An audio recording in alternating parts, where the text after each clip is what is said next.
hope you guys are doing good. Well, I'm University Utara Malaysia. My matrix number is 278593. Today, my partner Shafika Atira and I going to present about our partner video. Our theme is sightseeing, and I'm pretty sure almost most of us love sightseeing. I've chosen my hometown, which is Muar.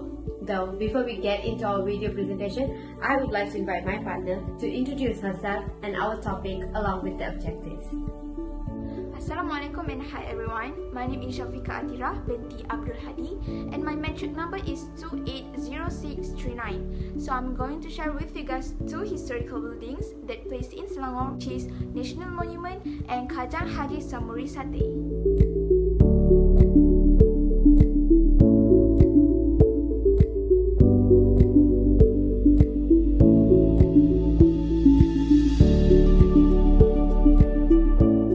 Well, let me start up with my hometown. Muar town is known as one of the most popular tourist attractions in Malaysia to be visited and explored for its food, coffee and historical pre-war buildings.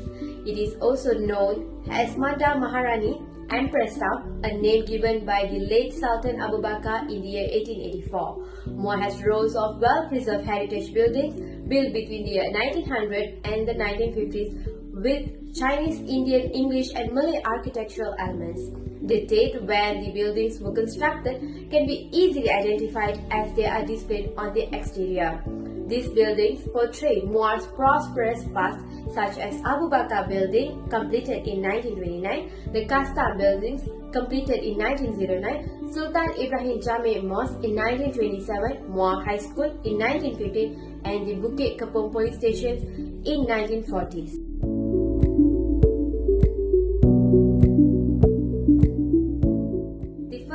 I'm going to talk about is the Bukit Kepong Police Station, which is very famous in Muar. Bukit Kepong Police Station. Why? Because Bukit Kepong has an incident which was an armed encounter which took place on 23rd February 1915 between the Federation of Malaya Police and the gunmen of Malayan Communist Party during the Malayan Emergency. This conflict took place in an area surrounding the Bukit Kepong Police Station in Bukit Kepong.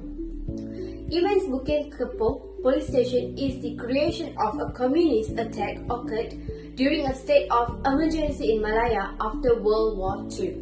In the incident, the Bukit Kepong Police Station was attacked by a group of 180 communists starting around 5 am on 23rd February 1950. In the incident, about 25 policemen fought to the death until one by one they fell.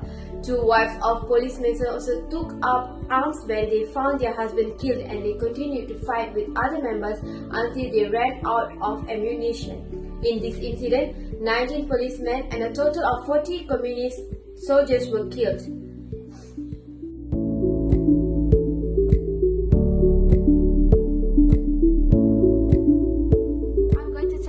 About my place that I have chosen, which is National Monument. National Monument was built on 8 February 1966. The National Monument was built in honor of 11,000 soldiers who died in World War I, World War II and the Malayan Emergency. This monument is located near the Malaysian Houses of Parliament. Besides that, there's a story behind this monument. On 26 August 1975, a group of communist terrorists bombing the monument. The incident happened at about 5 am, which destroyed a large statue as well as two statue heads that fell from their original position. Authorities believe that the blast was carried out by the Malayan National Liberation Front, MNLF. Among the residents who heard the explosion was Tunku Abdul Rahman, who lived nearby. The police bomb destroyer unit found two bombs that had not exploded at the scene, as well as traces of blood believed that belonged to the injured terrorists, but still managed to escape. At the end, the communists have denied their involvement in the incident, accusing it of being an act of the government itself. The concept of a national monument was mooted by Malaysia's first Prime Minister, which is Tunku Abdul Rahman, who was inspired by the Marine Corps War Memorial during his visit to the United States in October 1960, before personally meeting Felix de Welden for a favor to design the monument. Felix de Welden contributed in creating National Monument. He also designed the Iwo Jima Memorial located at Arlington, Washington, D.C.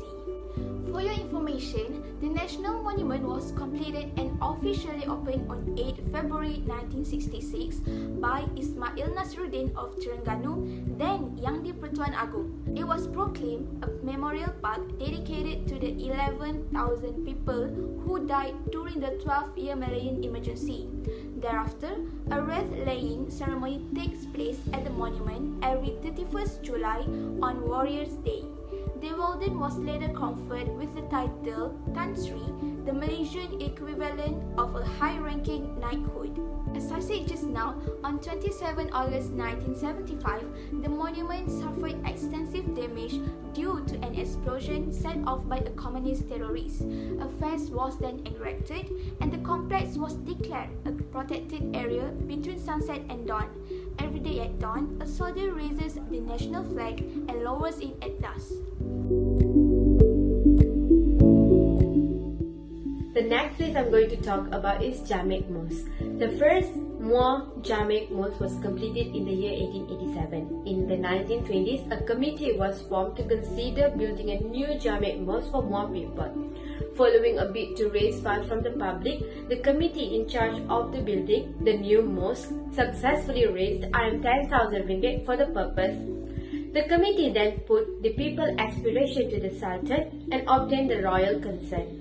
In the year 1925, works to construct Sultan Ibrahim Jamek Mosque began, and later in 1927 was completed at a cost of 10,000 ringgit. It is noted for its 4-story minaret in its backyard and a worship place that depicts European classical and Islamic architectural influences. A fusion of Victorian and Muslim architectural elements has resulted in a building of grandeur and eclectic style. There are wide verandas with balustrades and spindle-shaped balusters at the corners of balconies and the pinnacles.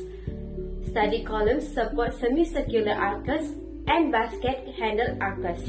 There are towers topped with domes and pitched roofs. Inside, a series of semicircular arcs line the perimeter of the prayer hall. We continue with my second place, which is Kajang Haji Samuri Satay. Mention the name of Kajang Town, for sure many people will think about Kajang Haji Samuri Satay. So right now, I am going to tell you who and how satay started famous in Kajang. Satay was started sold by Tasmin Sakiban in 1917, who migrated from Indonesia to Malaysia with his brother. Initially, Haji Tasmin started a small business and eventually he opened a satay stall. Samuri started to know Tasmin when Tasmin married his aunt after the death of his first wife. So from that, Samuri always helped Tasmin until he finished school at 1963. Before getting a job, he helped Tasmin full-time at the stall. The beginning of the journey of Satay Kacang is when Tasmin died. The children of the late Tasmin asked Samuri to manage the satay business when he was 42 years old. Due to his son's insistence and experience, he managed to open his own satay business using the name Satay Kacang Haji Samuri. Haji Samuri started his business with a lot of hardships because the average visitor who came wanted Haji Tasmin satay. However, due to his determination and efforts, he finally managed to open over 20 branches. Also, Samuri has his own way of ensuring customer satisfaction. He has placed his business card in every store, and from there, he will be the first to receive criticism and public opinion. Samuri feels every day is the first day he starts a business, and from that, he has to work hard. He said as food traders, we need to adhere to some principles. The first is that the products produced must be similar every day. Secondly, the best service is given to customers, and the last is a comfortable environment. This family business is also joined by Samuri's son-in-law, who on average has a career but more interested in the business world. Samuri also thanked millions of customers who supported his setting business a lot. After 20 years of running this business, Samuri expressed his desire to expand his business abroad. In short, these are the most known buildings in Muar. Apart from it, there are lots of unique buildings that has its own history. So we have sorted out these two as I have visited that itself and I have found out the history. So please visit to Muar and visit more attractive places here. Thank you. In conclusion, we have to appreciate and protect our historical building so that later the new generation will get to see and learn about the historical place. By the way, don't forget to visit Kajang and taste the juiciness of satay from Kajang Haji Samuri Satay.